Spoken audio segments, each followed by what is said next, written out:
Госпитализация. Команда президента срочно отменила мероприятие с его участием.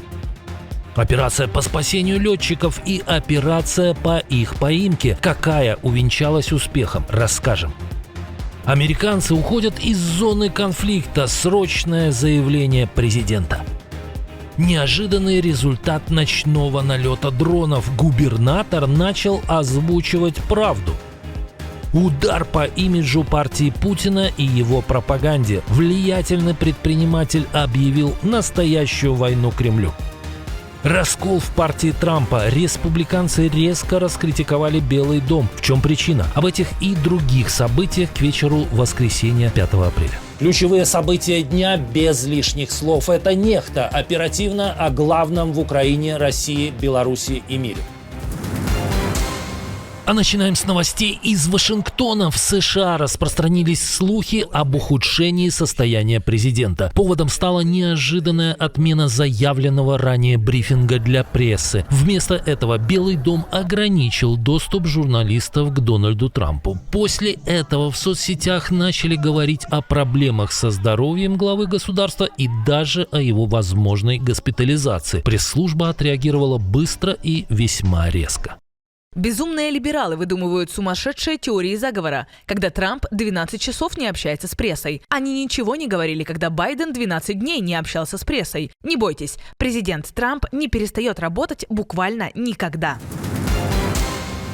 Угрозой на угрозу. В корпусе стражей исламской революции ответили на ультиматум Трампа, который пообещал обрушить на Иран ад, если тот не пойдет на сделку. Режим ответил в похожем ключе. Если эскалация продолжится, весь регион превратится для вас в ад.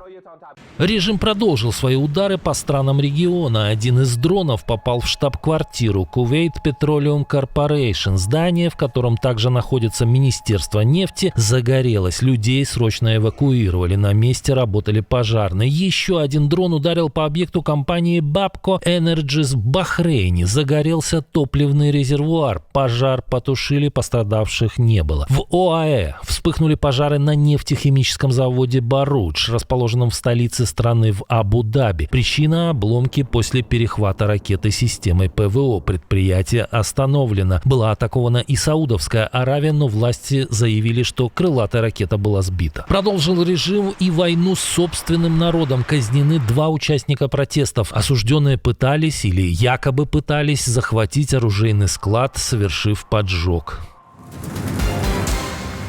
Дональд Трамп, несмотря на слухи об ухудшении своего состояния, вышел на связь. Президент заявил о завершении сложнейшей операции по спасению экипажа F-15.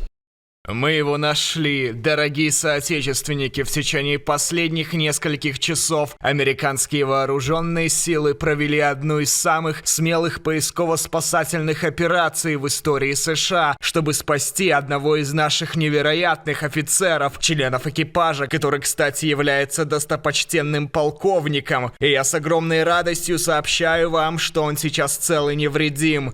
Власти Исламской Республики ранее объявили награду за поимку пилотов, а в СМИ появились видео добровольцев, которые бросились на поиски вражеских летчиков. По словам Трампа, обоих пилотов эвакуировали по отдельности с территории противника. Один из них был ранен.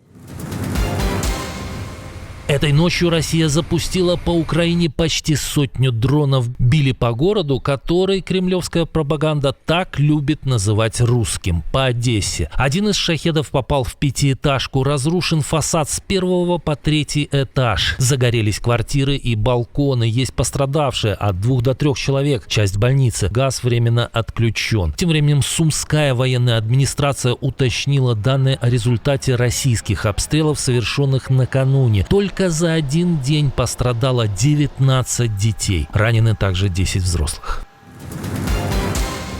Короче, вон там все небо красное.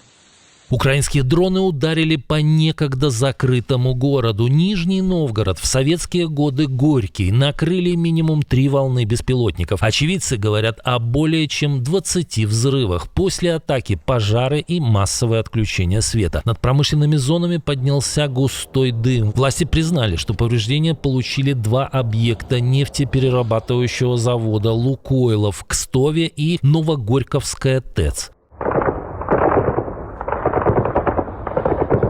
Что творится, Наведались дроны и в Ленинградскую область, и снова в Приморск. Местный губернатор не смог скрыть результата. Обломками поврежден один из участков нефтепровода в районе порта Приморск. Идет безопасное выгорание из перекрытой трубы. Правда, чуть позже Дрозденко изменил свою версию. По уточненным данным, нефтепровод в районе порта Приморск не был поврежден. Вытекание горючих материалов произошло из-за осколочного попадания в одну из емкостей с топливом. Интересно, что заставило сменить показания: волнение, доклад подчиненных или звонок из Кремля? Как думаете? Американцы уходят с Ближнего Востока. Эту неожиданную новость сообщил президент, но не США, а самопровозглашенный президент Беларуси. Кстати, американцы молодцы. Александр Лукашенко заявил, что США якобы начали потихоньку уходить из конфликта, причем такое решение Трамп принял по совету самого диктатора из Беларуси. Я ему говорю, Израиль хотел повоевать против Ирана. Ну, пусть повоюет. Дайте ему повоевать. Вы чего туда лезете? Вы же похороните там своих людей. Уверен, что и евреи поймут, что они не туда влезли. Притом, посмотрите, страна с кукиш. Ранее несменяемый руководитель уже заявлял посланнику президента США, что он друг Мадуро и союзник иранского режима. Достаточно рискованно для человека, которого пригласили в Вашингтон. Что это, смелость или что-то другое? Делитесь мнениями.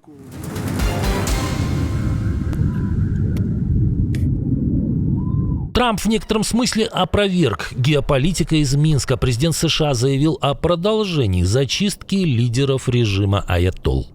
Многие военные лидеры Ирана, которые руководили плохо и неразумно, были ликвидированы, как и многое другое в результате этого масштабного удара по Тегерану. Президент США, правда, не сообщил ни одного имени, но уже известно о первой жертве. Это Мустафа Азизи, командующий военно-морскими силами корпуса стражей Исламской революции в провинции Хузестан. Его гибель подтвердило иранское агентство «Фарс». Я обещал вам, что мы продолжим сокрушать террористический режим в Тегеране, и именно это мы и делаем. После того, как мы уничтожили 70% их мощностей по производству стали, которая служит сырьем для их оружия, сегодня мы нанесли удар по нефтехимическим заводам. Свои удары по Ирану продолжил и Израиль. Кроме многочисленных атак по стратегическим объектам, Цахал ударил и в сердце пропаганды режима. Повреждено здание управления телерадиовещания Исламской Республики. Есть погибшие.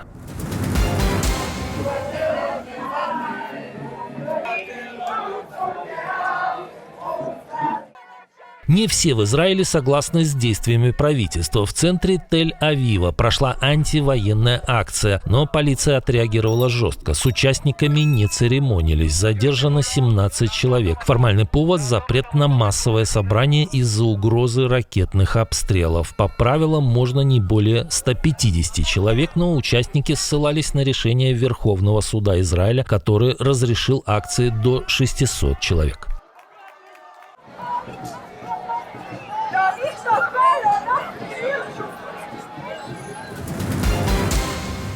Павел Дуров продолжает настоящую информационную войну с Кремлем после того, как основатель Телеграма объявил всех 65 миллионов его российских пользователей участниками цифрового сопротивления. Новый удар предприниматель нанес партии Путина. После того, как Z-блогер Александр Картавых радостно поделился проведенным в Телеграм опросом о доверии к Единой России, Дуров появился со своим комментарием. Вопрос был простой: за кого бы вы проголосовали на выборах выборах в Госдуму, по утверждению Z-блогера, участвовали почти 200 тысяч и около 40% отдали предпочтение правящей партии. Но, по словам Дурова, 90% голосов дали бота. Причем аккаунты из экзотических стран, а не из России. Основатель Telegram заявил, что ботов уже заблокировали, но сами голоса пока не удалили. Предприниматель обещает принять меры, чтобы в будущем эффективнее бороться с такими политическими фейками.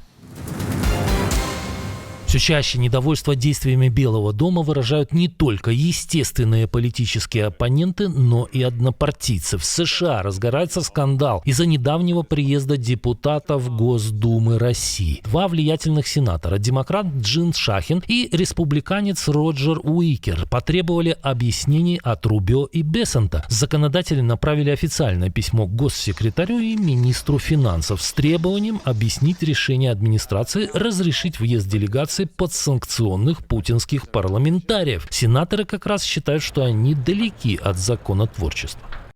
Делегация прибыла на американскую землю с одной целью – продвигать стратегические цели Кремля, включая сбор дополнительной ценной разведывательной информации. Они приехали не для участия в диалоге и не ради демократических целей. Ранее похожий запрос сделали 6 конгрессменов, 5 демократов и 1 республиканец. Речь идет о недавнем визите команды оголтелых путинистов во главе с Вячеславом Никоновым, организованным республиканкой Анной Паулиной Луной. Кстати, прямо из Вашингтона внук Молотова постил в нелюбимый Кремлем Telegram радостные реляции об очередных атаках иранского режима на торговые суда союзников США. А ранее Никонов называл США «Четвертым рейхом», хотя, возможно, это был комплимент, ведь дедушка Никонова с Третьим рейхом некоторое время даже очень дружил. Когда начнется ад, обещанный Трампом? Зачем союзники КНР сбили дорогой китайский БПЛА? В чем Путин опроверг Лукашенко? Кого из друзей США Тегеран может сделать своим союзником? Кто собрался на выход из ОДКБ и из-за чего начался бунт в Госдуме России? Об этом мы рассказывали в прошлом выпуске. Посмотрите, если еще не видели. Увидимся уже утром.